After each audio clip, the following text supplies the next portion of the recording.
Hello, everybody. It's Kate, the Courageous Inspirer Coach, and we're about to go live. It's just taking a few minutes to get in there. Here we go.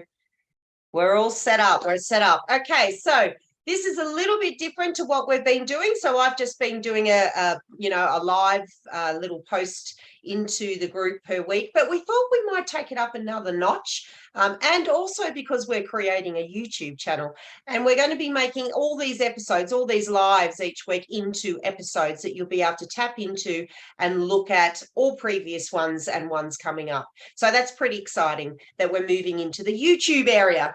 So this week we're covering the 13 ways that you may stay healthy at work. So the reason why we're focused on health at the moment is, you may not know, that we are running a Manifest Your Health challenge. So we run a manifestation challenge every month, and this month it's all about health. So when we're working in the space of health and we're getting ready for the manifestation process at the end of the month, we really hone in on what it means to create as many healthy habits as we possibly can in life, personally and professionally. So I did a couple of lives this week as well, out on hikes, just talking about, the benefits of getting out in nature and being out and sort of connecting at that level. And there's so much mindfulness that occurs when you're able to be out there hiking in that environment. But today, what I'm going to focus on is more practical tips that you could do for work. Now, some of these may be like a bit like a suck egg moment. All right, I get that. But it's pretty important that you don't feel that I'm telling you to suck eggs, right? Because these are just tips that sometimes we may have forgotten them. Some days we may have created, or we might be in a part or a stage of our lives we've created some unhealthy habits, or we've just forgotten how important these habits are. So these are habits and these are patterns, all about change and all about being the best, the most healthiest version of you. So today I'm going to go through the 13 tips. So hang on tight. We're going to go through one by one. So again, just remember, some of these you may be doing, but it's about looking at perhaps expanding on some of them that you're not doing. Okay, so drink more water. It's a classic, yeah. Stay hydrated. We talk about this all the time, but almost, the most of our body is made up of water. It's a massive amount. So we need to keep hydrated. And the hydration, that water hydration, allows you to keep alert and energized throughout the workday. So often when we find perhaps that we're kind of, we're getting a little bit weary, yes, there's times in the day where our energy may drop a little bit here. That's a given. But we need to also very much recognize that we're in control of this. We're in control of understanding the importance of, I'm just popping that Facebook back on again, understanding the importance of hydration. And we really should be drinking about 8 to 10 glasses per day.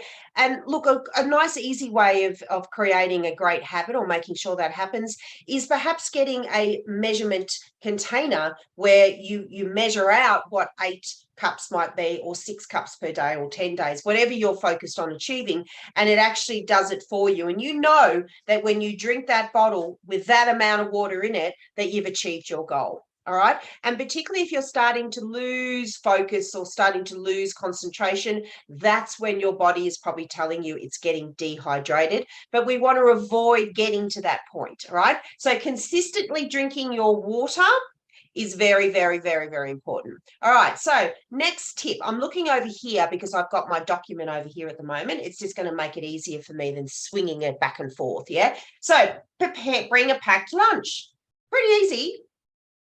I know, pretty easy. But again, we fall into these patterns. We fall into these habits without us even knowing. We're then going down and purchasing something down the shop. Maybe we're grabbing something because we're more in a sales type role. And then generally speaking, maybe it started off very healthy doing that. And then maybe it's getting a little bit unhealthy and you're grabbing all the stuff because you're not really thinking about it too much. But when we bring our lunch, there's more intention about what we're eating and preparing that night before, preparing it on a Sunday for the week, which is what I like to do. Yeah. So what are you going to be eating? And I eat from home.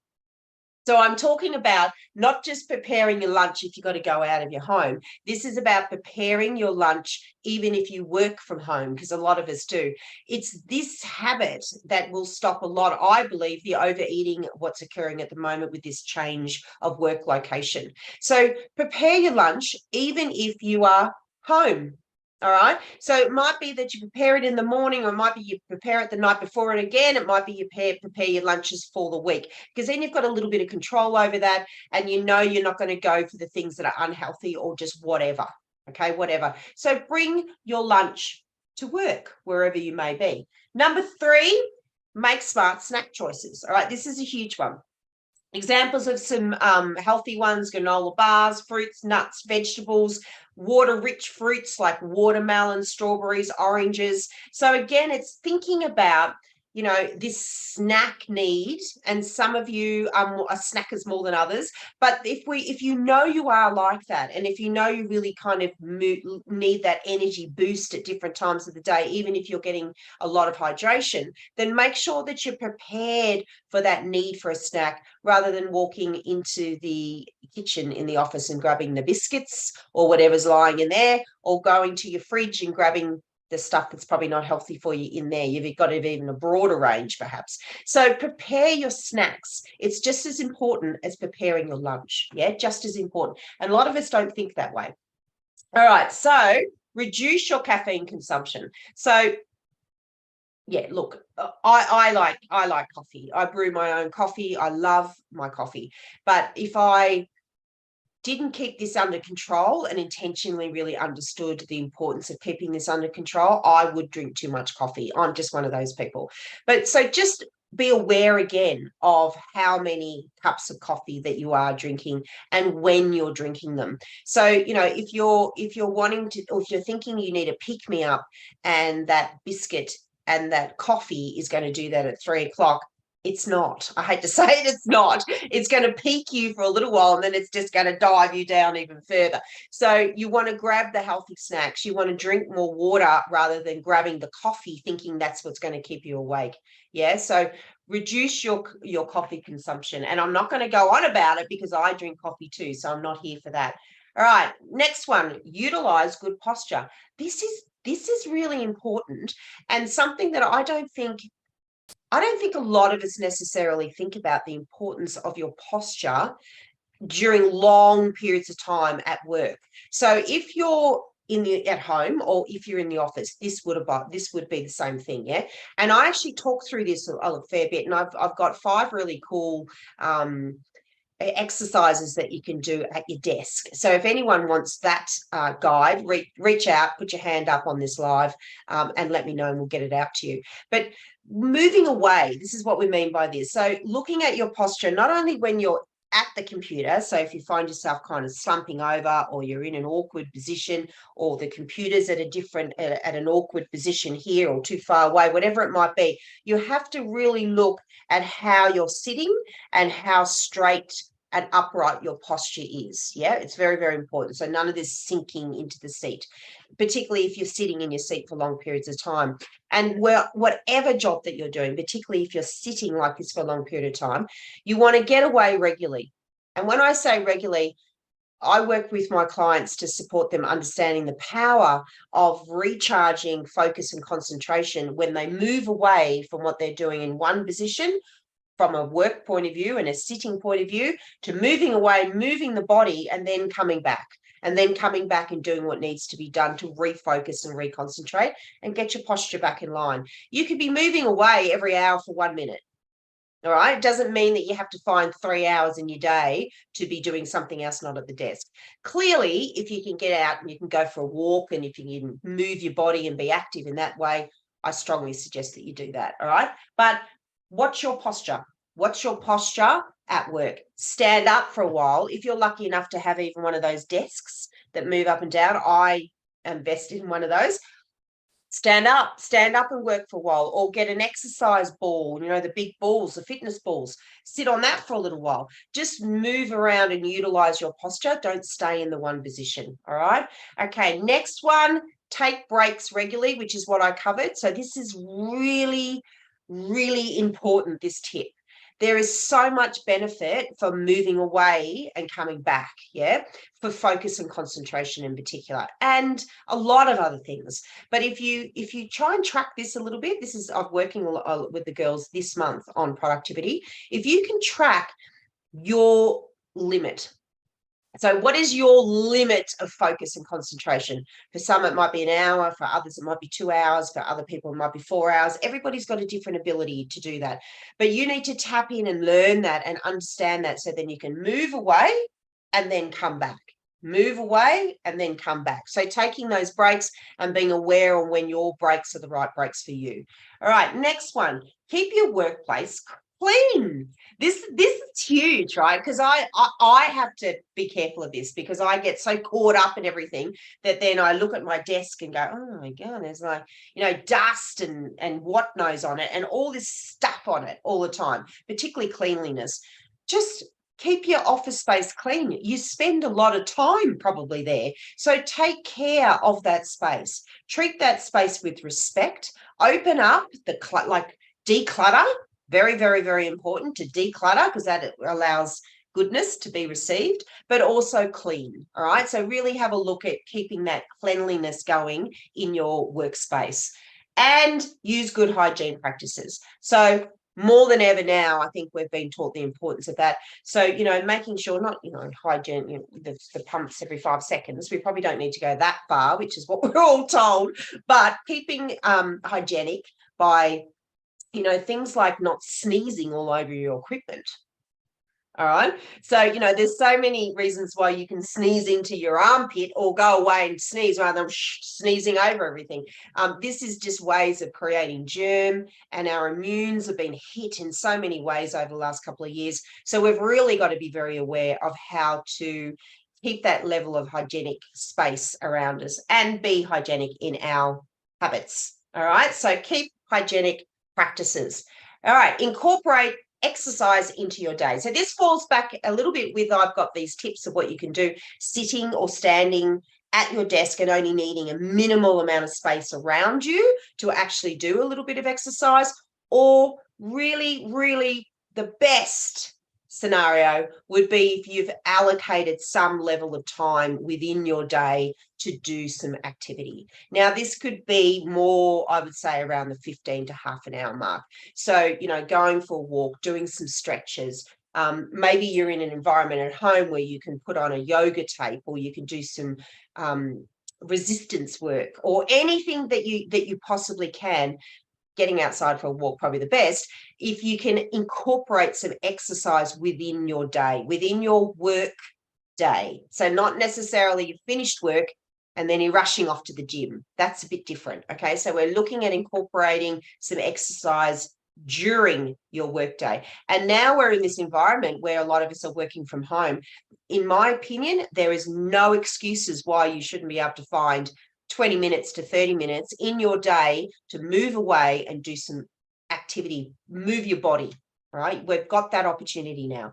All right. So practice meditation. This is huge, right? So in your breaks, or in those times when you're moving away to come back for more focus and concentration, and you're changing your posture, it might be that you've got a reprogramming tape while you're walking, getting both done, yeah? Or it might be that you're moving away somewhere quiet and doing a 10-minute meditation, right? That's it. You might be doing some breath work, whatever it might take, but that meditational state, that mindfulness ability for you to step into, to then go back into that more energy of work, energy requirement, is only going to give you so much more focus and concentration, and it's going to be very, very healthy for your mind. So if you could do some meditation in some way or form, brilliant, in your workday. Remember, we're talking about during your workday, not after or not before.